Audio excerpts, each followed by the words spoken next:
ॐ नमः सिद्धेभ्यः। नमो अरिहन्ताणं, नमो सिद्धाणं, नमो आयर्याणं, नमो उवज्झायाणं, नमो लोई सव्यसाहम्। इद सदवंदियाणं तिहु अणहिद मधुर विसद वकाणं, अंतातीद गुणाणं, नमो जिणाणं जिद भवाणं। कलिकाल सर्वज्ञ आचार्य कुंद कुंद देव द्वारा रचित पंचास्तिकाय संग्रह ग्रंथ का स्वाध्याय हमने प्रारंभ किया है। पहली गाथा पर अमृतचंद्र आचार्य की टीका और जयसेन आचार्य की टीका और प्रभाचंद्र आचार्य की टीका, तीनों टीकाओं की चर्चा, तीनों टीकाओं का सारांश भी कल हमने देख लिया था। अब यहाँ जयसेन आचार्य कुछ विशेष बातें लिख रहे हैं। क्या लिख रहे हैं जयसेन आचार्य? मंगलाचरण के विषय में कुछ विशेष बातें बताते हैं। अनेक प्रकार के श्लोक गाथा उद्धृत करके जयसेन आचार्य ने मंगलाचरण पर कुछ विशेष बात कही है कि आखिर ये मंगल क्यों किया जाता है, मंगल करने से होता क्या है, मंगल कितने प्रकार के हो सकते हैं, है ना, इसका महत्व क्या है, ये चर्चा यहाँ जयसेन आचार्य ने की है पहली गाथा की टीका करने के तुरंत बाद। क्यों? स्वयं पहले मंगलाचरण किया जयसेन आचार्य ने, फिर मंगलाचरण स्वरूप जो कुंद कुंद आचार्य ने पहली गाथा लिखी उसकी टीका की। फिर टीका करने के तुरंत बाद प्रश्न उठ सकता है ना शिष्य को, हो सकता है जयसेन आचार्य के बगल में भी कोई शिष्य बैठे हों। जैसे कुंद कुंद आचार्य ने पंचास्तिकाय ग्रंथ की रचना की तो किसके निमित्त से की? शिव कुमार महाराज के निमित्त से। जयसेन आचार्य के पास भी कोई शिष्य बैठा होगा तो मंगलाचरण का अर्थ करते हुए जैसे ही जयसेन आचार्य ने मंगलाचरण का अर्थ किया, उसकी व्याख्या की, तो तुरंत एक शिष्य खड़ा होकर बोला,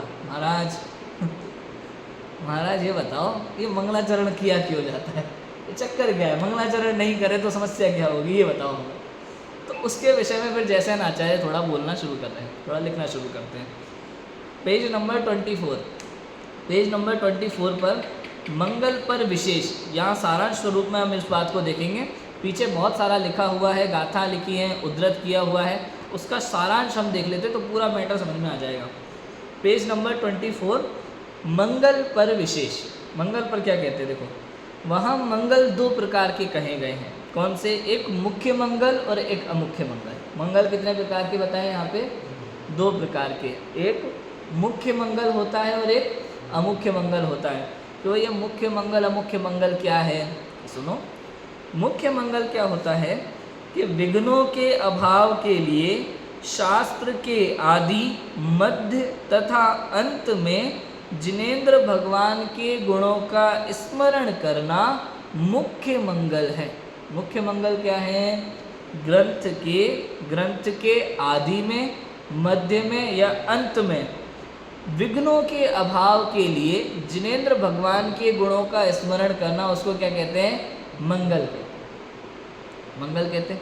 अब यहाँ प्रश्न खड़ा होता है, एक बात बताओ भाई साहब, जिनेंद्र भगवान के गुणों का स्मरण करने से क्या विघ्न बाधाएं टल जाती है?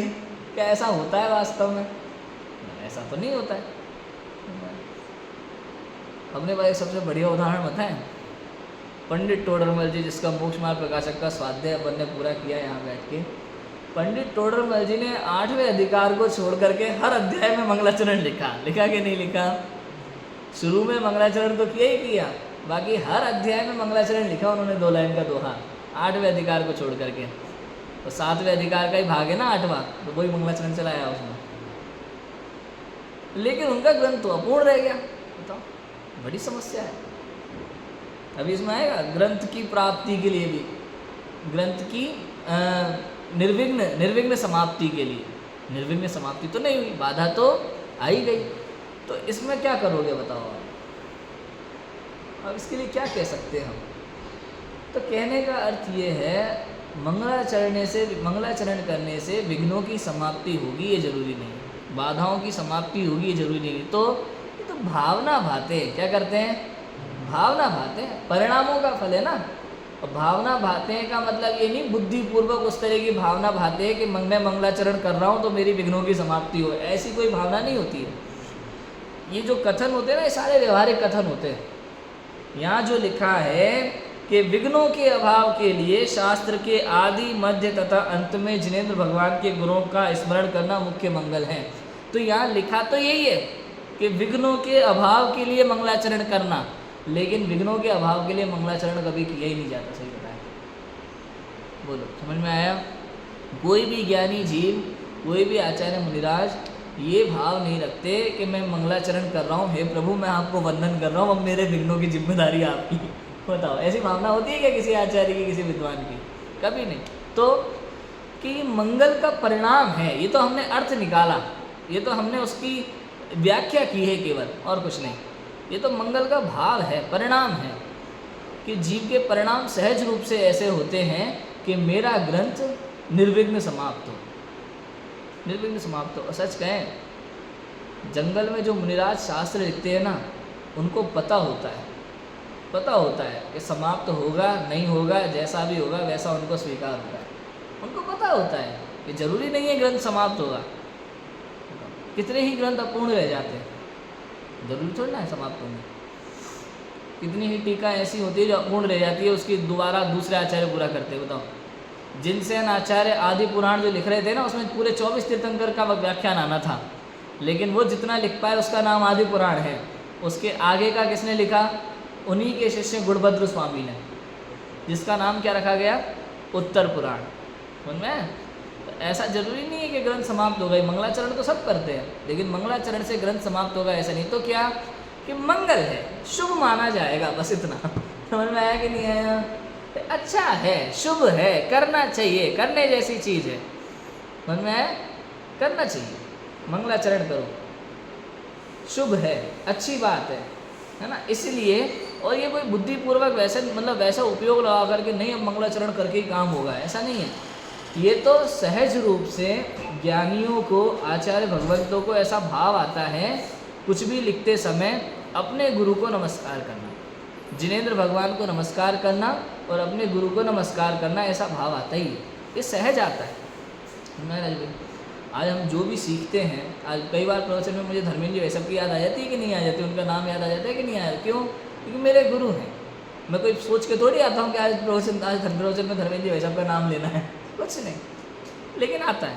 ऐसे ही जब भी कोई शास्त्र लिखते हैं मुनिराज और ज्ञानी जन, तो उस समय उनके मन में सहज ही गुरु के प्रति बहुमान आता ही आता है, देवशास्त्र गुरु के प्रति बहुमान आता ही आता है। इसका नाम मंगल है, इसको मंगल कहा, इसको शुभ कहा।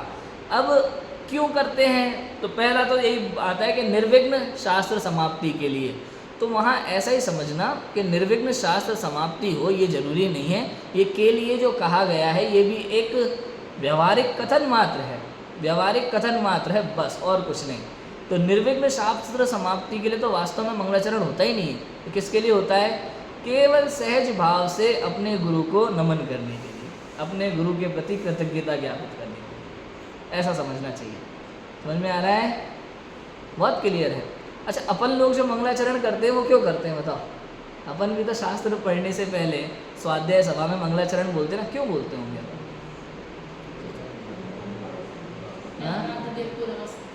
तो एक्चुअली कई सारे कारण हो सकते हैं, अब अपन कारण बना सकते हैं कई सारे। हम इसलिए भी करते हैं कि भाई अभी अभी प्रवचन से पहले 50 तरह की बातें दिमाग में घूम रही थी। संस्था के ये वाले काम करने हैं, PhD का ये वाला काम करना है, अच्छा शाम को खाना बढ़िया बनाता है कई सारी बातें दिमाग में घूमती है सांसारिक। मंगलाचरण करते समय देवशास्त्र गुरु को जब हम नमन करते हैं, जिनेंद्र भगवान को नमन करते हैं, तो उस समय हम सांसारिक सारी बातों को भूल जाते हैं। अब हमारा सारा उपयोग इधर आ जाता है। समझ में? आपने देखा होगा श्रोतागण भी जब हाथ जोड़ के जिनेंद्र भगवान को नमस्कार करते हैं मंगलाचरण के समय, तो परिणाम बाहर से इधर आ जाते हैं। सबसे बड़ा कारण है मंगलाचरण का, देखा जाए सबसे बड़ा कारण। मंगलाचरण का उद्देश्य और कारण दोनों एक ही है अगर एक तरीके से देखा जाए तो। क्या? केवल परिणामों की निर्मलता, कारण भी और उद्देश्य भी। मंगलाचरण का कारण भी और उद्देश्य भी क्या है? परिणामों की निर्मलता। निर्मल परिणाम रहें, और निर्मल परिणाम रहेंगे तो जो हम शास्त्र पढ़ रहे हैं या सुन रहे हैं वो अच्छे से समझ आएगा, उसका फल मिलेगा, उसका अच्छा फल मिलेगा, ऐसा होता है। तो विघ्नों के अभाव के लिए शास्त्र के आदि, मध्य तथा अंत में जिनेंद्र भगवान के गुणों का स्मरण करना ये मुख्य मंगल है। ये मुख्य मंगल है, सीधा मंगलाचरण है, मुख्य मंगल है। मंगल का अर्थ क्या होता है? मंगल का अर्थ तो आपको पता ही है। मंगल का अर्थ क्या होता है? गल माने गलाना, जो पापों को गलाता है और सच्चा सुख उत्पन्न करता है उसे क्या कहते हैं? मंगल कहते हैं। समझ में? तो मंगलाचरण करने से पापों को गलाना और सच्चा सुख उत्पन्न करना कैसे होता होगा भाई? ऐसा होता है क्या? पापों को गलाना तो ठीक है, लेकिन सच्चा सुख उत्पन्न कैसे होता होगा मंगलाचरण करने से, ये बताओ। पापों को गलाना तो एक बात समझ में आती है, सच्चा सुख कैसे उत्पन्न होता होगा? जिनेंद्र भगवान के गुणों का स्मरण करने से, मंगल करने से, मंगल पापों को गलाता है और सच्चा सुख उत्पन्न करता है। कैसे अर्थ निकलेगा इसका? आप विचार करो जरा। पापों को गलाना समझ में आता है, क्योंकि उस समय हम जिनेंद्र भगवान को नमन कर रहे हैं, देवशास्त्र गुरु के गुणों का स्मरण कर रहे हैं, तो शुभ भाव चल रहे हैं, शुभ भाव चल रहे हैं। इस समय अशुभ भाव नहीं है, तो उस अपेक्षा से कहा जाता है कि पापों को गला दिया। इस समय अशुभ का बंध आपके नहीं है, पाप का बंध नहीं है। क्यों? क्योंकि अशुभ भाव ही नहीं है। पाप का बंध के लिए कारण क्या है? अशुभ परिणाम। पाप और अशुभ परिणाम नहीं है, इसलिए पाप का बंध तो नहीं होगा। तो परिणाम कौन से हैं? कि शुभ परिणाम है, और शुभ परिणाम के निमित्त से कौन सा बंध होने वाला है? पुण्य का बंध होने वाला है। अब यहाँ पे अकाम निर्जरा सिद्ध हो जाती है फिर, समझ में है कि नहीं है? कहीं से भी आकर के कोई कर्म का भी उपद्रव आ जाए, परिणाम निर्मल रहे और अशुभ भाव ना हो, भाव शुभ हो, तो फिर पुण्य का बंध तो होता है, समझ में है? लेकिन पाप का बंध नहीं होता है। तो ये पाप को गलाना तो हुआ, लेकिन सच्चा सुख उत्पन्न करना क्या है? सच्चा सुख उत्पन्न करना क्या है? वास्तव में देखा जाए तो सबसे अच्छा मंगल पता है किसे कहा? जैसे जिनेंद्र भगवान हैं, स्वयं को वैसा जानकर जो जिनेंद्र भगवान कर रहे हैं वैसा ही करें, अपने आत्म स्वरूप में स्थिर हो जाए। ये दुनिया का सबसे बड़ा मंगल है, और यही ऐसा मंगल है जिसमें पापों को गलाया जाता है और सच्चा सुख उत्पन्न होता है। हमारे यहाँ सच्चे सुख की एकमात्र परिभाषा है अतीन्द्रिय सुख। क्या परिभाषा है सच्चे सुख की? अतीन्द्रिय सुख, उसकी परिभाषा है। अतीन्द्रिय सुख भी सच्चा सुख, तो ये सच्चा सुख ही है, सम्यक दृष्टि ज्ञानियों को होता है, वो भी सच्चा सुख है, अतीन्द्रिय सुख। लेकिन वास्तव में तो 13वें गुण स्थान पे जो सच्चा सुख प्रकट होता है, जो अनंत काल तक रहेगा, अब कभी दुखी नहीं आएगा, वो हमारे लिए सच्चा सुख है। समझ में है? यहाँ तो दोबारा दुख हो जाता है। बताओ, अतीन्द्रिय सुख भी अगर प्रकट हो गया हो कषायों के अभाव के कारण से, तो भी यहाँ तो दोबारा दुख आ रहा है। फिर भी एक अपेक्षा से अतीन्द्रिय सुख है, उसको सच्चा सुख भी कह सकते हैं, और एक अपेक्षा से कह सकते हैं कि नहीं सच्चा सुख नहीं है। क्यों? क्योंकि अभी बार बार दुख आने वाला है। दोनों बातें लग सकती है। सच्चा सुख तो हमारे लिए वो है जिसके बाद दोबारा कभी दुख आए ही ना। और जो जीव जैसे जिनेंद्र भगवान हैं, उनके गुणों का स्मरण करके स्वयं को भी वैसा ही अनुभव करता है, वो जीव वास्तव में मंगल करता है। क्या करता है अमोल जी? निश्चय से तो इसका नाम मंगलाचरण है। अगर हम वास्तविक दृष्टि से देखें, परमार्थ दृष्टि से देखें, तो इसका नाम मंगलाचरण है। सच्ची भक्ति का नियम सार में इसको, जिनेंद्र भक्ति को, सच्ची जिनेंद्र भक्ति क्या है? जैसा जिनेंद्र भगवान ने अपना स्वरूप बताया है, ऐसे उस स्वरूप का आनंद करना, इसका नाम सच्ची जिनेंद्र भक्ति है। इससे कर्म करते हैं, इस जिनेंद्र भक्ति से। कई जगह स्तुतियों में आप देखते हो ना, भक्तामर स्तोत्र वगैरह में, कि जिनेंद्र भगवान की भक्ति करने से कर्म कट जाते हैं, है ना, भक्ति करने से कर्मों का नाश होता है। वहाँ यही अर्थ है, भक्ति माने निश्चय भक्ति। निश्चय भक्ति है जो कर्मों को काटने वाली है, वास्तव में जो सच्चा सुख उत्पन्न कराने वाली है। समझ में आया? तो मुख्य मंगल विघ्नों के अभाव के लिए शास्त्र के आदि, मध्य तथा अंत में जिनेंद्र भगवान के गुणों का स्मरण करना क्या है? मुख्य मंगल है। 3 प्रकार से हो सकता है भाई। स्टार्टिंग में तो होता ही है, अनेक ग्रंथों में आपको स्टार्टिंग में देखने को मिलता है, कई ग्रंथों में मध्य में भी होता है ना। कई जगह ऐसा है कि अलग अलग अधिकार है, तो अधिकार के पहले नया मंगल कर देते हैं। समय सार में है ना, आत्मख्याति में अमृतचंद्र आचार्य ने अधिकार शुरू करने के पहले संस्कृत में श्लोक कलश लिखा है मंगलाचरण के स्वरूप में, है ना, तज्जयति नहीं, वो ज्ञान ज्योति वाला कुछ लिखा है ना, तो इस तरह से मंगलाचरण लिखा है। और कहीं कहीं पे अंत में, कहीं कहीं पे क्या, अनेक स्थानों पर अंत में भी मंगलाचरण होता है। अंत में भी जिनेंद्र भगवान को नमन किया जाता है, अपनी भावना व्यक्त की जाती है अंत में। इसको स्टार्टिंग में भी जीव अपनी भावना लिखता है और अंत में भी अपनी भावना लिखते ही लिखते हैं, कोई भी लेखक, कोई भी रचनाकार, तो अंत में भी महामंगलाचरण किया जाता है ना। तो विघ्नों के अभाव के लिए शास्त्र के आदि, मध्य तथा अंत में जिनेंद्र भगवान के गुणों का स्मरण करना मुख्य मंगल है। ये मुख्य मंगल है। समझ में आया? निर्विघ्न समाप्ति समझ में आ गया, विघ्नों का अभाव समझ में आ गया कि भाई विघ्न तो आएंगे, हो सकता है यदि कर्म का उदय है तो विघ्न आएंगे, उसे कोई रोक नहीं सकता। आप कैसे भी मंगलाचरण कर लो, ये बात अभी लिखेंगे, जैसे नाचार्य खुद लिखेंगे, अपन पढ़ेंगे इसको, आएंगे, लेकिन भावना भाई जाती है। बताओ, भावना तो यही भाई जाएगी ना, समझ में? हाँ, निर्विघ्न समाप्ति की भावना भाई जाएगी। और कई बार तो कोई ऐसी भावना नहीं भाई जाती, केवल निस्वार्थ भाव से जिनेंद्र भगवान को नमस्कार किया जाता है, बस। तो मैं षट खंडागम लिखते समय पुष्पदंत आचार्य ने मंगलाचरण के स्वरूप में पंच नमस्कार मंत्र लिखा, नमोकार मंत्र लिखा, तो क्या भावना भाई होगी बताओ? उन्होंने क्या सोचा होगा, मेरा ग्रंथ निर्विघ्न समाप्त हो, हैं? कभी ऐसी भावना मुझे नहीं लगता मुनिराज भाते होंगे कि मेरा ग्रंथ निर्विघ्न समाप्त हो, क्योंकि उनको इतना मोह होता ही नहीं है, इतना तीव्र राग उनको होता ही नहीं है। संजुलन संबंधी राग होता है, ऐसे परिणाम आ भी जाए, आके चले जाए, कोई बड़ी बात नहीं है, लेकिन इस तरह का तीव्र राग उनको नहीं होता कि नहीं समाप्त होना ही होना है, उसके लिए जी जान लगा देंगे हम, इतना खतरनाक राग नहीं होता है कभी। तो उन्होंने तो निस्वार्थ भाव से पंच परमेष्ठी भगवान को नमस्कार किया, बस। समाप्त हो नहीं हो, ग्रंथ बचे नहीं बचे, उसमें कितनी समस्या आए प्रकाशन में, वो सब बात की बात है, वो इतना नहीं सोचते, इतनी व्यवस्था नहीं सोचते। मन में आया? तो लेकिन होता है। तो नमोकार मंत्र तो अपने यहाँ महामंत्र इसलिए कहा गया। महामंत्र क्यों कहा गया नमोकार मंत्र को? क्योंकि उसमें कोई भी मांगने का भाव नहीं है, निस्वार्थ भाव से पंच परमेष्ठी को नमस्कार किया गया है, इसलिए नमोकार मंत्र को महामंत्र कहते। मतलब कोई अलग भावना होती नहीं, तो क्या केवल निस्वार्थ भाव से देवशास गुरु को नमन करने की भावना है, बस। और इसका नाम वास्तव में मुख्य मंगल, ये मुख्य मंगल है, नमस्कार करने की भावना, ये मुख्य मंगल हुआ। ठीक है, अब देखो मुख्य मंगल के लाभ बताते हैं। मुख्य मंगल के 4 लाभ यहाँ बताए हैं। विघ्नों का नाश होना, जो ऊपर का ही है, विघ्नों के अभाव के लिए विघ्नों का नाश होना, भय का उत्पन्न नहीं होना, क्षुद्र देवकृत बाधा का नहीं होना, यथेष्ट अर्थ की प्राप्ति होना। ठीक है, ये 4 भाव बताए हैं, 4 लाभ बताए हैं मुख्य मंगल के। पहला क्या है? विघ्नों का नाश होना, विघ्नों का नाश होना। अब इसमें ऐसे समझ सकते हो आप, देखो निमित्त नैमित्तिक संबंध और कई तरह की चीज़ें होती है, कभी भी एक घटना को सर्वथा नहीं लगाया जा सकता, है ना। कई बार ऐसा होता है कि मंगलाचरण करने के बाद भी विघ्न आते हैं, कई बार ऐसा होता है कि मंगलाचरण करो या ना करो विघ्न आते ही नहीं है, लेकिन कई बार ऐसा भी होता है कि वो मंगलाचरण वास्तव में विघ्न को रोकने में कारण बनता है। बोलो, बन सकता है कि नहीं बन सकता?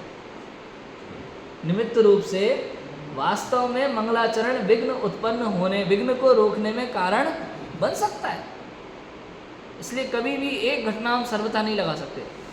तो क्या हो, कैसे बनेगा कारण? विघ्नों का नाश होना कैसे बनेगा कारण?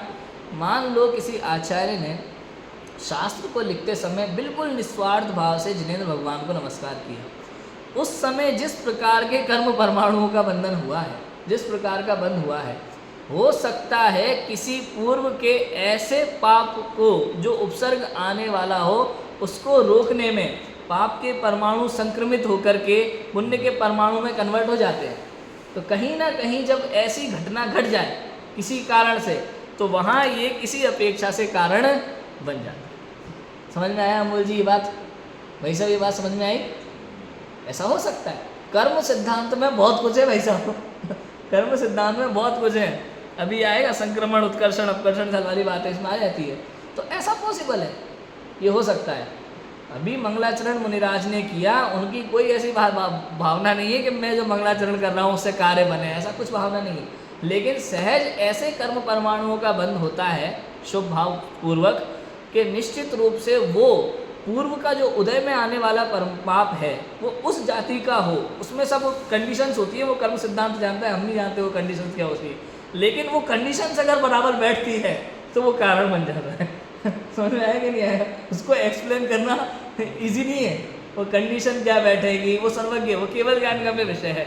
लेकिन यदि वो पॉसिबिलिटी बनती है कर्म सिद्धांत के अनुसार कि वो पाप के उदय परमाणु किस जाति के, उनकी वो किस बंध किन परिणामों से हुआ था, उसकी स्थिति क्या है, वो उदय में किस रूप में आने वाले हैं, और यहाँ जो परमाणु शुभ भाव के हैं क्या वो उसको संक्रमित होने में काम हो सकता है कि नहीं हो सकता, वो व्यवस्था बन सकती है कि नहीं बन सकती, वो सारी चीज़ें अगर बराबर बैठती हैं तो निश्चित रूप से विघ्नों का अभाव भी, केवल जो मंगलाचरण किया गया है उस मंगलाचरण से विघ्नों का अभाव भी पॉसिबल है। आई बात समझ में? ऐसा होता। दूसरा, भय का उत्पन्न नहीं होना। भय का उत्पन्न नहीं, भाई भय हो सकता है। शास्त्र लिखते समय अनेक प्रकार के भय होते हैं, है ना भाई। तत्व में भूल, अब ज्ञानियों को तो तत्व में भूल होती नहीं है, तो ज्ञानियों को वो चीज़ है ही नहीं, क्योंकि प्रयोजन भूत तत्व में ज्ञानियों को शंका नहीं होती, वो एकदम परफेक्ट, उसके लिए पक्के एकदम, कोई चक्कर की बात नहीं है। तो भय किस प्रकार के, मात्राओं में गलती हो सकती है, व्याकरण संबंधी अशुद्धियाँ हो सकती हैं, लेखन में हो सकता है राइटिंग अच्छी ना हो किसी की, ये भी पॉसिबल है। तो कहीं ना कहीं किसी ना किसी बात का भय हो सकता है ना। तो भय का उत्पन्न नहीं होना, वास्तव में रजभाई जब जिनेंद्र भगवान के गुणों का स्मरण करते हैं, देव शास्त्र गुरु को वंदन करते हैं, नमन करते हैं, तो एक अंदर से भय खत्म होने लगता है। सहज ऐसा होता है, सहज ऐसा होता है। आप सोचो, मैंने अगर कोई बात जिनवाणी से पढ़ी है तो पता है मुझे बोलने में डर नहीं लगता। कई बार ऐसा लगता है, मैं जब स्वाध्याय के लिए आता हूँ कमरे में से उठ करके, आज स्वाध्याय में यार विषय थोड़ा कठिन है, कैसे लूँ कि नहीं लूँ, लेकिन मैं लेने से पहले उसको अच्छे से पढ़ लूँगा, गुरुदेव के प्रवचन पढ़ लूँगा, उस पर समझ लूँगा। नहीं समझ में आया तो इस विद्वान को फ़ोन लगाना, इस विद्वान को फ़ोन लगाना, उनसे उस विषय को पहले ठीक से समझ लेना। उसके बाद डर लगता है कि वहाँ बैठ करके मेरे से किसी लाइन का अर्थ का अनर्थ ना हो जाए भाई, समझ में आया कि नहीं आया। तो उसके लिए पहले से पूरी प्रिपेयर होना ज़रूरी होता है। तो ऐसे ही भय का उत्पन्न नहीं होना, जब वो मंगलाचरण करते हैं तो जिनेंद्र भगवान को नमन करके सहज रूप से अंदर में ऐसी ऊर्जा उत्पन्न हो जाती है, वो कॉन्फिडेंस आ जाता है कि हाँ मैं जो भी लिखूँगा जिनेंद्र भगवान ने जो कहा उसके अनुसार लिखूँगा। आपने को देखा, अभी मैं मंगलाचरण शुरू करने के पहले थोड़ा सा आँख बंद करके 2 मिनट के लिए, कुछ 1 मिनट के लिए बैठता हूँ। तो क्या करता हूँ मैं, उसमें आँख बंद करके बैठ करके ऐसे जो खाली हाथे से बैठता हूँ, आँख बंद करके क्या करता हूँ मैं याद करता हूँ सिमंदर भगवान को, और मैं कहता हूँ अपने मन में कि हे सिमंदर भगवान, आचार्य कुंद देव को आपसे जो दिव्य ज्ञान प्राप्त हुआ, जो लिपिबद्ध हुआ, और जो शास्त्र आज कुंद आचार्य द्वारा रचित मेरे सामने विराजमान है, आज ये इसके पढ़ते समय, इसका स्वाध्याय करते समय मुझसे कोई भूल ना हो, मुझसे कोई भूल ना हो। मैं पूरी कोशिश करूँगा कि मैं जैसा है उसका वैसा ही अर्थ करूँ। ये अपने मन में मैं बोलता हूँ, उसके बाद मंगलाचरण शुरू करता हूँ। ये मेरी भावना है, मैं ऐसी भावना हम भा सकते। कोई ऐसा पर्टिकुलर ऐसा नहीं होता कि कौन विद्वान क्या कर रहा है उसके पहले, सबकी अपनी अपनी अलग अलग भावनाएं हो सकती है ग्रंथ स्वाध्याय करने से पहले। समझ में आया? ऐसा होता है। मुख्य मंगल के चाला, विघ्नों का नाश होना, भय का उत्पन्न नहीं होना, एक अलग कॉन्फिडेंस आ जाता है। समझ में आया? फिर वो भावना काम करती है। उसके बाद क्या होता है, शास्त्र लिखते समय वो नॉर्मली ध्यान रहता है, हर चीज़ का ध्यान रहता है। आपने मंगलाचरण किया, मंगलाचरण के समय निर्मल परिणाम हुए, वो भावना इस तरह की उज्ज्वलित हुई कि मुझसे कोई भूल ना हो, कोई मिस्टेक ना हो, तो लिखते समय हर चीज़ पर ध्यान रहता है, अपने आप ध्यान रहता है। फिर धीरे धीरे भय खत्म होने लगता है। तो भय का उत्पन्न नहीं होना, समझ में आया? इस तरह से और भी अर्थ हो सकते हैं इस चीज़ के, ऐसे अनेक प्रकार के अर्थ निकल सकते हैं। सब एक एक लाइन के कई तरह के अर्थ हो सकते हैं। किस किस तरह का भय उत्पन्न नहीं होगा, ऐसे अर्थ हो सकते हैं। समझ में? भय का उत्पन्न नहीं होना। तीसरा, क्षुद्र देवकृत बाधा का नहीं होना। अब इसको वो विघ्नों का नाश होना उसमें लगा सकते हो, सेम टू सेम जैसा, ये कोई अलग नहीं है। क्षुद्र देवकृत बाधा का नहीं होना। क्षुद्र देवकृत माने कोई द्वेषी देव आ जाए, है ना, कोई क्रोध भरा देव आ जाए, पूर्व का द्वेषी देव आ जाए कोई, और उसको कुछ देख करके आपको याद आ जाए तो कुछ ना कुछ उपद्रव कर सकता है, कुछ ना कुछ उपद्रव कर सकता है जिससे आपको नुकसान हो। अन्य जाति का होता है, आपको पता है, कोई ज़रूरी थोड़ा ना सारे देव जैन हों, सारे देव सम्यक दृष्टि हों, जैन हो, ऐसा ज़रूरी नहीं है। कई बार ऐसा भी होता है, मान लो अन्य मतों के जो मंदिर हैं वहाँ का पुजारी हो, है ना, वहाँ का पुजारी हो, मर जाए और देव बन जाए, निरंतर बन जाए, पता है वो वहाँ के मंदिरों में भी चमत्कार कर सकता है, वहाँ के मंदिरों को भी प्रसिद्ध कर सकता है। चमत्कारों का मुख्य कारण ही यही है, देवों की ये करनी धन्य होती है, पूर्व जन्म का कुछ काम बाकी रह जाता है तो और कुछ याद आ जाए तो करते हैं। ऐसा नहीं है कि तुरंत आ जाए, उनके लिए भी सब जीवों का अलग अलग मैटर है भैया। संजीव जी भाई सब तो ऐसा बोलते थे, संजीव जी को था कि भैया वैमानिक देव तो जो बनते हैं, आप सोचोगे वो पूर्व भाव का तुरंत याद आता हो कि नहीं, कि सालों बीत जाते हैं, कई वर्षों बीत जाते हैं, तब उनको स्मरण आता होगा कि नहीं यार देखते थे पूर्व भाव में क्या थे। आपको लगता हो कि भाई जाते ही वो पहले तो पूर्व भाव का याद करेंगे, तो ऐसा नहीं है, वहाँ भोगों में बिजी हो जाते हैं, बिजी हो जाते हैं भोगों में, कभी याद आता है। तो हर देव के लिए अलग अलग व्यवस्था है, वो समझ में, ऐसा हो सकता है।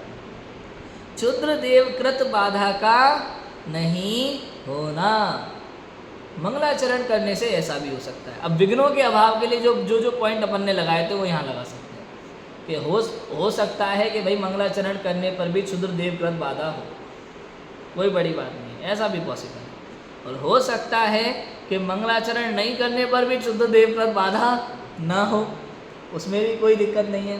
और हो सकता है जो मंगलाचरण किया उसी कारण से ऐसा पॉसिबल हुआ कि क्षुद्र देवकृत बाधा नहीं। अब उसके पीछे कैसे क्या कर सेटिंग बनेगी वो कब सिद्धांत जा रहे, लेकिन ऐसा पॉसिबल है, मैं इतना बता सकता हूँ। क्योंकि जो परिणाम निर्मल हुए उससे जिस प्रकार का पुण्य बंधा है, हो सकता है कि कोई ऐसा व्यक्ति आ जाए जो उस देव से रक्षा कर सके। ऐसा पॉसिबल है कि नहीं? देशभूषण कुलभूषण जब तप कर रहे थे, शास्त्र नहीं लिख रहे थे, तप कर रहे थे, तो तप करते समय देव ने उपसर्ग किया, तो आए थे कि नहीं राम लक्ष्मण घूमते घामते उपसर्ग दूर करने के लिए? ऐसा हो सकता है। आपको क्या लगता है उपसर्ग दूर राम लक्ष्मण ने किया तो उनकी ताकत थी करने की? भाई साहब ये देशभूषण कुलभूषण मुनिराज का पुण्य था। अगर उनका पुण्य नहीं होता उस जाति का, तो कौन निमित्त काम होता है, कर सकता है बताओ? कौन से राम आकर के बचा सकते हैं? समझ में? ऐसा होता है। जब तक उपसर्ग होना हो तब तक पाप चल रहा है, होगा, और जब अचानक वो पुण्य का उदय सामने आ जाए तो कोई ना कोई ऐसा व्यक्ति आ जाता है जो उपसर्ग दूर करने में समर्थ होता है, वो करता है वो कार्य, और सहज रूप से होता है। इसके लिए कोई प्लानिंग नहीं करनी पड़ती, इसके लिए कोई सोचना नहीं पड़ता, किसी से मांगना नहीं पड़ता, किसी से विनती नहीं करनी पड़ती कि भाई राम लक्ष्मण को भेजना हमारा उपसर्ग दूर करें।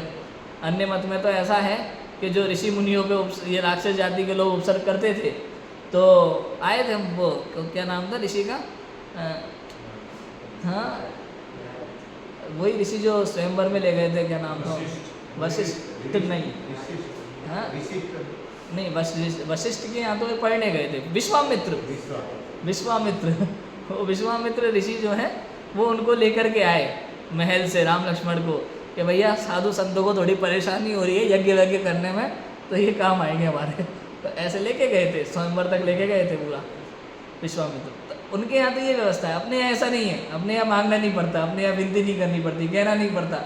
यदि पुण्य का उदय होगा दुनिया से उठ करके कोई आएगा, कहीं से भी आएगा और उपसर्ग दूर होगा।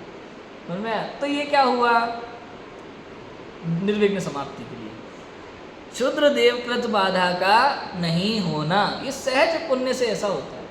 अब इसमें कई तरह की चीज़ें हो सकती है।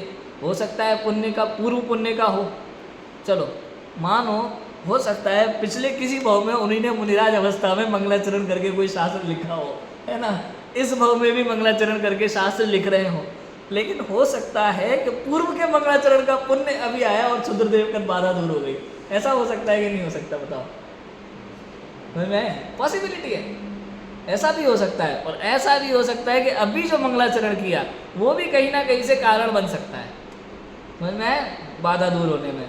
तो कहने का अर्थ ये, कर्म सिद्धांत कुछ इस तरह का है, कर्मों की गणना कुछ इस तरह की है, वो किस परिणाम से बंधे हैं, किस जाति के परमाणु हैं, और किस तरह की उनकी स्थिति है, कब वो उदय में आएंगे और किस किस प्रकार से वो उनका संक्रमण, उत्कर्षण, अपकर्षण हो सकता है, वो पूरी कंडीशंस के साथ अगर वो बात बैठती है तो पॉसिबिलिटी बनती है। समझ में आया? तो क्या पॉसिबिलिटी हुई यहाँ पे?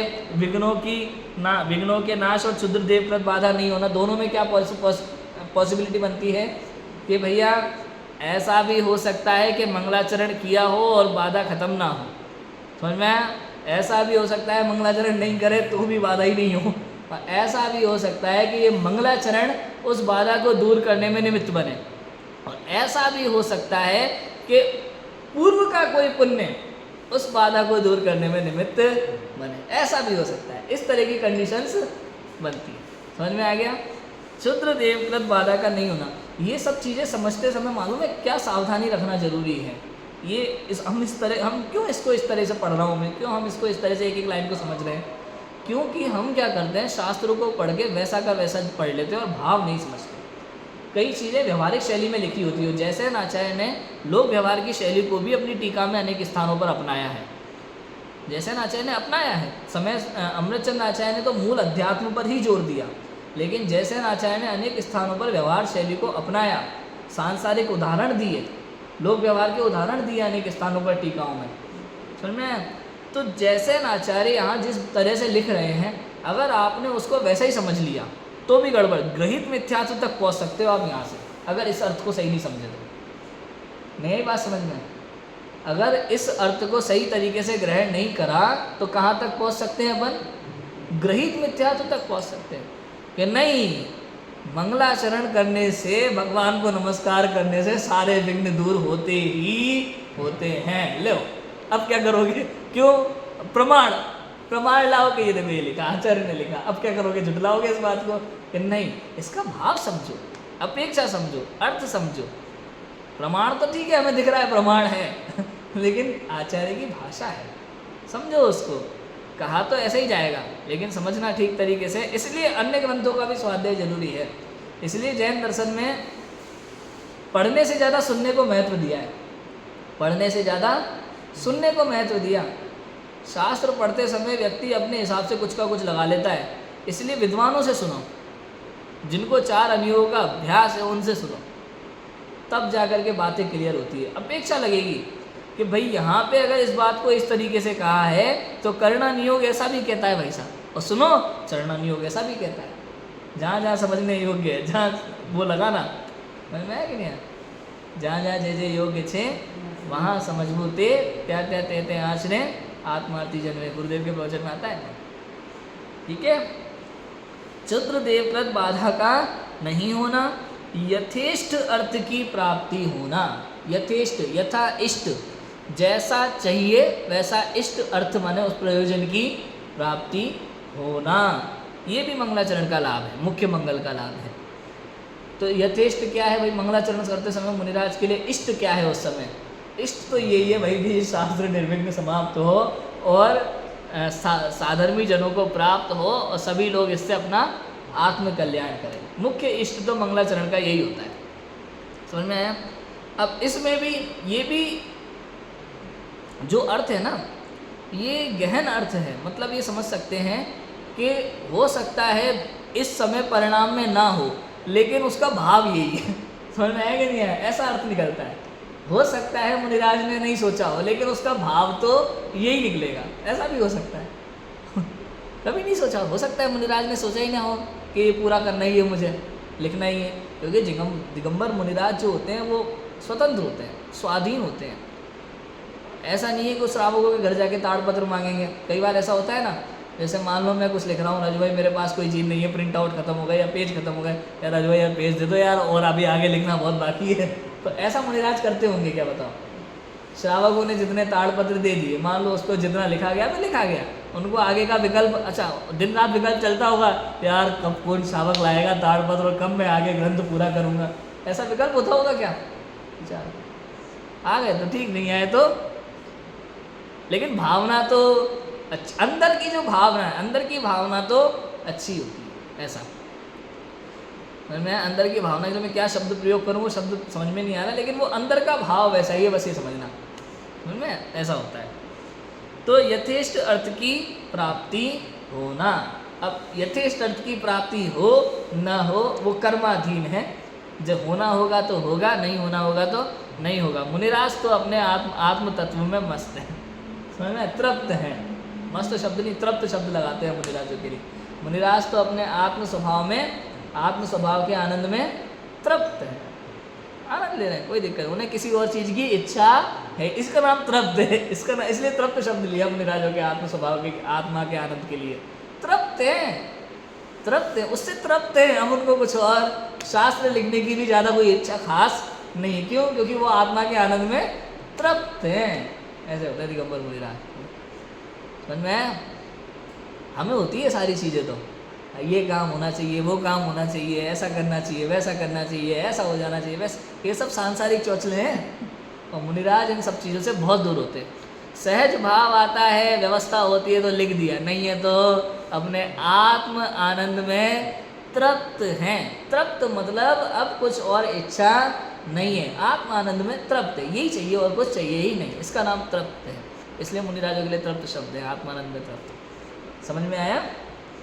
और देखो क्या लिखा, मुख्य मंगल के विशेष लाभ। ये तो मुख्य मंगल के 4 लाभ थे। अब लिखते हैं मुख्य मंगल के विशेष लाभ। विशेष लाभ क्या है कि शास्त्र के आदि में मंगल करने से शिष्य आगम ज्ञान का पारगामी होता है। दूसरा, मध्य में मंगल करने से शिष्य को निर्विघ्न विद्या की प्राप्ति होती है। अंत में मंगल करने से शिष्य को विद्या एवं विद्या का फल परिपूर्ण निराकुल सुख की प्राप्ति होती है। अब ये जो भाव है, ये ऐसा कर सकते हैं, ये अर्थ बनाया गया है। क्या किया गया है? ये बनाया गया है, ये किया गया है कि भैया शुरू में मंगल किया तो शिष्य आगम ज्ञान का पारगामी होता है। शुरू में मंगल करते समय ही उसके दिमाग में सारी बात होती है कि हमें जिनवाणी को कैसे कितना क्या लिखना होता है ना। तो वहाँ आगम ज्ञान का पारगामी है, उसे वो शास्त्र लिखना है तो लिखना है, मतलब उसके दिमाग में होती है विषय वस्तु कि उसको क्या लिखना है, वही आगम शास्त्र का पारगामी। दूसरा, मध्य में मंगल करने से शिष्य को निर्विघ्न विद्या की प्राप्ति होती है। ये अर्थ एक तरीके से निकाले गए हैं। क्या करे गए हैं? निकाले गए हैं। भाई 3 तरह का मंगलाचरण है, तो इसका क्या भाव हो सकता है, इसका क्या भाव हो सकता है, इसका क्या भाव हो सकता है, इस तरह से अर्थ निकाले जाते हैं। मंगल, मध्य में मंगल करने से शिष्य को निर्विघ्न विद्या की प्राप्ति होती है। तीसरा, अंत में मंगल करने से शिष्य को विद्या एवं विद्या का फल परिपूर्ण निराकुल सुख की प्राप्ति होगी। शास्त्र पूरा हो गया ना, तो निराकुल सुख की प्राप्ति होगी। निर्विघ्न विद्या की प्राप्ति हुई और निराकुल सुख की प्राप्ति हुई। चिंता की कोई बात, मध्य में मंगल करते हैं, वही अब तक निर्विघ्न शास्त्र समाप्त हुआ, आगे भी निर्विघ्न, और उसका आनंद आता है, ज्ञान तो है ही, विद्या की प्राप्ति है। और कई बार ऐसा भी होता है कि जैसे शास्त्र लिखते लिखते बीच बीच में और दिमाग चलता है, और विद्या की प्राप्ति होना, समझ में, और दिमाग चलता है कि अभी अपन ये भी डाल सकते हैं, इस विषय को इस तरह भी लिखा जा सकता है, ऐसा दिमाग चल सकता है ना उपयोग में। तो निर्विघ्न विद्या की प्राप्ति होती रहती है। और तीसरा, अंत में मंगल करने से शिष्य को विद्या, जो लिखा है, जो ज्ञान है, उसका फल परिपूर्ण निराकुल सुख प्राप्त होता है। मूल रूप से यहाँ ये कहना चाहते हैं कि भाई अंत में जिन्हें भगवान के गुणों का स्मरण किया, मंगल किया, वहाँ अर्थ यही है कि उनके शास्त्र लिखने का भी मूल हेतु, मूल कारण तो केवल आत्म स्वभाव की प्राप्ति है, निराकुल सुख की प्राप्ति है। उनको शास्त्र लिखते समय भी कहीं कोई आकुलता नहीं थी, इसको कोई पढ़ेगा कि नहीं पढ़ेगा, कि इसके क्या होगा क्या नहीं होगा, कोई आकुल नहीं। मंगलाचरण किया, ग्रंथ पूरा हुआ और निराकुल सुख की प्राप्ति, कोई चिंता नहीं, ना पहले थी ना अभी। समझ में आया? क्योंकि शास्त्र लिखते समय डूब जाते हैं उसमें। ये भी लिखा जाता है कि ये भी कहा जाता है अपने यहाँ तो कि एक अक्षर से दूसरा अक्षर लिखते समय आचार्य डुबकी लगा लेते हैं अनुभव में, आत्मा में, तो समझ में, तो डूब जाते हो। फिर लिखते उनका भी ज्ञान स्वयं का बढ़ता जाता है। ज्ञान तो लिखने से, बांटने से, कहने से बढ़ता ही है ना, तो और आनंद बढ़ता है। तो विद्या की प्राप्ति होती है और अंत में पूर्ण निराकुल सुख की प्राप्ति हो ही जाती है। ऐसा बताओ कैसे कैसे क्या क्या हो सकता है? ऐसा भी हो सकता है, मान लो कोई पहले गुणस्थानवर्ती द्रव्यलिंगी मुनिराज भी शास्त्र लिख रहे हों, लिख सकते, वो शास्त्र लिख रहे हों, अनुभव नहीं था, और लिखते किसी को मध्य में और किसी को अंत में अनुभूति हो जाए आत्मा की। ऐसा हो सकता है कि नहीं होता? तो ये शास्त्र लिखने का फल माना जा सकता है, निमित्त नैमित्तिक संबंध माना जा सकता है। बोलो क्यों? लिखते चिंतन बढ़ रहा है, चिंतन चल रहा है, तो चिंतन से ही तो वहाँ तक पहुँचती है बात। सविकल्प से निर्विकल्प दशा होती है ना, तो चिंतन से चित्त तक, चेतन तक, चिंतन से चेतन तक पहुँच जाता है। समझ में आया कि नहीं है? ऐसा हो सकता है। देखो अमुख्य गौण मंगल, अब उसके बाद है अमुख्य। ये तो हुई मुख्य मंगल की चर्चा, जिन्हें भगवान को सीधा नमस्कार करना, ये तो मुख्य मंगल की चर्चा हो। अब कुछ अमुख्य मंगल होते हैं अनेक प्रकार के, जो हम संसार में लौकिक चीज़ों में देखते हैं। वो कैसे होते हैं? देखो इसमें निम्नलिखित वस्तुओं का उल्लेख किया गया है, वहाँ अलग अलग गाथाएं उद्धृत की है जैसे आचार्य ने इसके लिए। तो ये मंगल है 9। सिद्धार्थ, सिद्धार्थ मंगल है, उसका अर्थ होता है पीली सरसों, सफ़ेद और पीली सरसों। आपने देखा होगा शादी ब्याह में बारात का जो बुलाना होता है उसमें पीली सरसों रखे जाते हैं घर जा करके, तो वो एक मंगल का प्रतीक माना गया है। एक तरह सांसारिक चीज़ें हैं। पूर्ण कलश, ये जो कलश होता है उसको भी मंगल माना गया है। अष्टमंगल में भी है ना पूर्ण मंगल कलश। वंदन माला, वंदन माला जो होती है, तो माला को भी मंगल कहा गया है। या आपने देखा होगा वंदन माला ये भी कहलाती है ना, जो दरवाजे पे लगा लेते हैं ऊपर, बंदरवाड़ कहते हैं जिसको, उसी को बोलते हैं वंदन माला। तो ये वंदन माला होगी, तो वो मंगल हो गई। सफ़ेद छत्र, सफ़ेद कलर का छत्र, और वो 3 छत्र जो है वो मंगल में है ही, तो वो मंगल छत्र भी मंगल होता है। सफ़ेद वर्ण, कुर्ता पजामा, सफ़ेद वर्ण को मंगल माना ही गया है संसार में। दर्पण को मंगल माना गया है, समझ में? दर्पण को भी मंगल माना गया है, बिल्कुल निर्मल होता है ना केवल ज्ञान की तरह से, दर्पण को भी मंगल माना गया है। कन्या को भी मंगल कहा जाता है जगत में, जगत में कन्या को भी मंगल कहा जाता है। और उत्तम जाति के घोड़े, उत्तम जाति के घोड़े उसको भी मंगल कहा गया है। ऐसे कुछ संसार में कुछ वस्तुएं ऐसी हैं जिन, हाँ, घोड़ा, घोड़े को भी मंगल माना गया है जगत में। तो कुछ वस्तुएं ऐसी हैं इसको लोक व्यवहार में मंगल माना जाता है, संसार में मंगल माना जाता है। उसके पीछे अपने अपने अलग अलग कारण हो सकते हैं भैया, उसके पीछे धार्मिक कारण भी जोड़े जा सकते हैं, समझना है कि नहीं है? धार्मिक कारण भी कहीं ना कहीं से जोड़े जा सकते हैं निमित्त नैमित्तिक संबंध से। तो ये है अमुख्य मंगल, ये कोई मुख्य नहीं है, ये अमुख्य मंगल है, संसार में मंगल के रूप में जाने जाते हैं, मंगल वस्तुएं कहलाती है ना, प्रतीक मानी गई है एक तरह से मंगल की। और मंगल के अन्य भेद हैं कि अथवा मंगल के अन्य प्रकार से 2 भेद हैं, निबद्ध मंगल और अनिबद्ध मंगल। ठीक है, 2 भेद हैं, निबद्ध मंगल और अनिबद्ध मंगल। ग्रंथकर्ता द्वारा लिखा गया मंगल निबद्ध मंगल है, जैसे तत्वार्थ सूत्र में आचार्य उमा स्वामी द्वारा मोक्ष मार्ग से नेतारम इत्यादि लिखा गया। तथा अन्य शास्त्रों से ग्रहण किया गया मंगल अनिबद्ध मंगल है, जैसे जगत्रय नाथाय इत्यादि। मतलब क्या हुआ निबद्ध और अनिबद्ध मंगल का?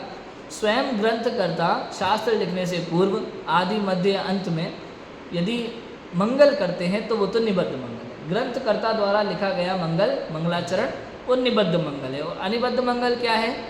कोई शास्त्रकार, कोई रचनाकार ऐसे भी होते हैं जो स्वयं मंगलाचरण नहीं लिखते, किसी और का मंगलाचरण उद्धृत कर देते हैं, लिख देते हैं। ये भी लिख देते हैं वो बाकायदा कि ये मंगलाचरण इनके द्वारा किया गया, वो मंगलाचरण के रूप में लिख देते हैं। तो उसका क्या हुआ? वो कहलाता है यहाँ पे अनिबद्ध मंगल। ये निबद्ध और अनिबद्ध लिखा है यहाँ पे, ठीक है। यहाँ शंकाकार अब प्रश्न करता है, जो बातें अपन ऑलरेडी कर रहे थे वो प्रश्न यहाँ पे 4 लाइन में जैसे आचार्य खुद उठा करके दे रहे कि यहाँ शंकाकार प्रश्न करता है कि मंगल करने पर भी विघ्न होता देखा जाता है तथा मंगल न करने पर भी कार्य निर्विघ्न होता देखते हैं। इसका कारण क्या है? हे महाराज जयसेन स्वामी, आपने जो बातें बताई वो सब ठीक है कि विघ्नों की प्राप्ति ना हो, विघ्नों का नाश होना, भय का उत्पन्न ना होना, क्षुद्र देवकृत बाधा ना होना, यथेशत की सब बातें समझ में आई, किंतु मंगल करने पर भी तो विघ्न होता देखा जाता है ना, और मंगल ना करने वालों का भी काम अच्छे से हो जाता है, ऐसा कैसे? जैसे नाचार्य से पूछा गया। इसका समाधान ये है कि मंगल करने पर भी विघ्न होता है तो ऐसा जानना चाहिए कि वह विघ्न पूर्वोकृत पाप का फल है।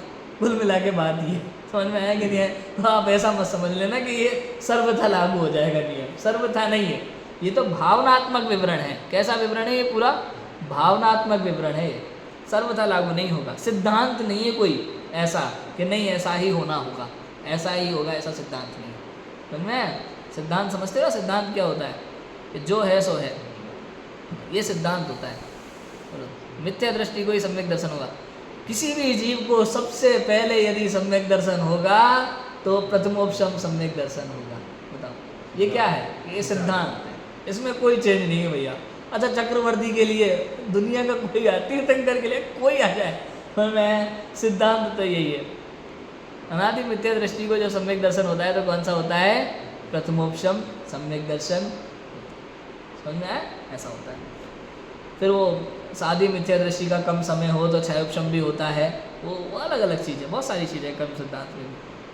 तो इसका समाधान ये है कि मंगल करने पर भी विघ्न होता है तो ऐसा जानना चाहिए कि वह विघ्न पूर्वकृत पापोदय का फल है, वह धर्म कार्य का या मंगल का दोष नहीं। बताओ, तो ऐसा मत समझना कि मंगलाचरण का दोष है, मंगलाचरण ठीक से नहीं किया ऐसा कुछ हो जाए, इसका दोष नहीं है, पूर्व पाप का फल है। यदि मंगल न करने पर भी निर्विघ्न कार्य होता है तो ऐसा जानना चाहिए कि निर्विघ्नता पूर्वकृत पुण्योदय का फल है। मूल बात तो यही, भैया ये सिद्धांत है, सिद्धांत ये है जैन दर्शन का, इसको दुनिया में कोई नहीं बदल सकता, इस सिद्धांत को कभी नहीं बदला जा सकता। पुण्य का फल है, वो पाप का फल नहीं है। मंगल करना तो पुण्य बंध का, पूर्व पापोदय में संक्रमण अपकर्षण आदि का तथा निर्विघ्नता का ही कारण। जो बात अपन ने करी अभी कि भाई अपकर्षण हो सकता है, संक्रमण हो सकता है, ये सारी व्यवस्थाएं बन सकती हैं, तो मंगल करना तो पुण्य बंध का। अब ये भी मालूम है कैसे लगाना है इस लाइन को भी, कि उस सोच के साथ मंगलाचरण नहीं होना चाहिए कि नहीं इससे संक्रमण हो जाएगा, नहीं इससे अपकर्षण हो जाएगा, तो ऐसा हो जाएगा वैसा, ऐसी सोच के साथ नहीं होता। सहज निस्वार्थ भाव से मंगल होता है, जिन्हें तो भगवान के गुणों का स्मरण करने के लिए मंगल होता है, लेकिन उसके ये लाभ हो सकते हैं, ऐसे लाभ हो सकते हैं। तो जैसा जीव जैसे उदय उस हिसाब से लाभ कंडीशन के अनुसार होता है। क्या बोलेंगे इंग्लिश में? Conditions apply. मैं पूरा आपको ना इंश्योरेंस वालों का होता है ना, दुनिया भर की बातें लिखने के बाद छोटे अक्षरों में लिखा जाता है कंडीशंस अप्लाई, फिर नीचे आती है कंडीशन छोटे छोटे अक्षरों में। तो निर्विघ्नता का ही कारण है। यहाँ शंकाकार का पुनः प्रश्न है कि शास्त्र का कार्य स्वयं ही मंगलमय है, शास्त्र का कार्य तो स्वयं ही मंगलमय है, तो फिर मंगल का भी मंगल करने का क्या कारण? ये थोड़ी नई बात है, ये थोड़ी नई बात है। मंगल का भी मंगल करने का क्या कारण है? उसका समाधान स्वयं जैसे आचार्य देते बंद पढ़ लेते हैं। भक्ति के लिए मंगल का भी मंगल किया जाता है, जैसा कि कहा है सूर्य की अर्चना दीपक से, समुद्र की अर्चना पानी से, सरस्वती अर्थात वाणी की अर्चना वाणी से की जाती है, उसी प्रकार मंगल का भी मंगल किया जाता है। शास्त्र स्वयं मंगल स्वरूप है, उसके लिए मंगलाचरण करने की क्या जरूरत पड़ गई भैया आपको? तो उन्होंने कहा भैया सूर्य जगत को प्रकाश देता है, उसके लिए छोटे से दीपक से उसकी पूजा की जाती है संसार में, ये ऐसा लोग व्यवहार प्रचलित है। समुद्र देवता की पूजा करने के लिए यूँ कलश उठा करके पानी डाल दिया जाता है जरा सा समुद्र में, है ना, इस तरह से भी पूजा की जाती है। तीसरा कहा वाणी की अर्चना, वाणी अर्थात सरस्वती, जगत में वाणी का शब्द सरस्वती देवी से लिया। तो आपने देखा होगा स्कूल में कॉलेजों में सरस्वती की वीणा बजाते हुए मूर्ति होती है और उनकी स्तुति द्वारा अर्चना की जाती है ना। वो स्तुति क्या है? वो वाणी है, और वाणी की देवी कौन है? सरस्वती। तो वाणी से वाणी की अर्चना की जाती है। तो उसी प्रकार जिनवाणी से वाणी द्वारा मंगल किया जाता है, जिनवाणी का वाणी द्वारा मंगल किया जाता है। जिनवाणी शास्त्र स्वयं मंगल स्वरूप है, स्वयं मंगल है, शास्त्र स्वयं मंगल है, पूज्य है, और उसका मंगलाचरण किया जाता है। मंगल का भी मंगल इस प्रकार से किया जा सकता है, उसमें कोई दिक्कत नहीं है, करना चाहिए, अच्छी बात है। तो इस प्रकार से यहाँ पहली गाथा का मैटर समाप्त होता है। हमने बहुत अच्छे से समय व्याख्या टीका प्रारंभ की, समय व्याख्या टीका के शुरू के 6 श्लोक पढ़े, अमृतचंद्र आचार्य के अनुसार पहली गाथा की टीका देखी, फिर जयसेन आचार्य का मंगलाचरण पढ़ा, जयसेन आचार्य की पहली गाथा की पूरी टीका हमने पढ़ी। प्रभाचंद्र आचार्य की टीका का मैंने बता ही दिया कि जो मंगलाचरण जयसेन आचार्य की टीका में है वही की वही सेम टू सेम मंगलाचरण प्रभाचंद्र आचार्य की टीका में है। अब इसमें कौन सा मंगलाचरण किसने पहले लिखा ये नहीं कह सकता, अपन अनुमान जितना लगा रहे हैं उस अनुमान के आधार पर प्रभाचंद्र आचार्य पहले हुए, तो पॉसिबल है कि मंगलाचरण पहले वो वाला प्रभाचंद्र आचार्य ने लिखा हो। बाकी तो जानकारी अपन 100% नहीं कह सकते इस विषय में, इतिहास ऐसा ही होता है भैया, इतिहास के विषय में 100% कुछ भी कहना इस समय पॉसिबल नहीं है। प्रभाचंद्र आचार्य नाम के 6 आचार्य हो चुके, हाँ कौन से प्रभाचंद्र आचार्य? हाँ अभी तो यही डिस्कस है। फिर भी इस पे तो चलो एक अभी वो डिस्कस है, अभी फाइनल तो कुछ कह ही नहीं सकते वास्तव में, किंतु अभी तक के रिसर्च पेपर के अनुसार जो प्रभाचंद्र विशेषांक जो महावीर जी से छपा था उसमें तो यही सिद्ध किया गया कि जो प्रमेय कमल मार्तंड वाले प्रभाचंद्र आचार्य उनकी जो रचनाएं हैं उसी में ये समय सार प्रकाश पंचास्तिका प्रदीप और प्रवचन सार सरोज भास्कर को लिया है। तो उस हिसाब से देखा जाए तो ये प्रभाचंद्र आचार्य माणिक्य नंदी आचार्य के शिष्य बनेंगे। तो माणिक्य नंदी आचार्य के शिष्य और उनका समय बैठेगा 1100, मतलब आज से 900 साल पुराना, 800-900 साल पुराना। लेकिन ये सब अनुमान है, फाइनली कुछ नहीं कहा जा सकता। समझ में आया? तो हमें क्या करना भैया, प्रभाचंद्र आचार्य कब हुए ठीक है, लेकिन हमें तो माल मिल गया, ये बहुत बड़ी बात है, टीका मिल गई, हमें तो टीका पढ़ना है और जैसे उन्होंने आत्मानुभव किया अपन को भी आत्मा का आनंद करना है। यहाँ अपनी पहली गाथा की टीका, तीनों टीकाएँ पूर्ण होती हैं। अब अपन कल से दूसरी गाथा का अध्ययन करेंगे, दूसरी गाथा का स्वाध्याय करेंगे। जिनवाणी को प्रणाम कर उसके कथन करने की प्रतिज्ञा। यहाँ आचार्य कुंद देव दूसरी गाथा में जिनवाणी को नमस्कार करते हैं और शास्त्र लिखने की प्रतिज्ञा करते हैं, जिसकी चर्चा अपन करेंगे। अभी की बात को विराम देते हैं। ओम नमः शिवाय।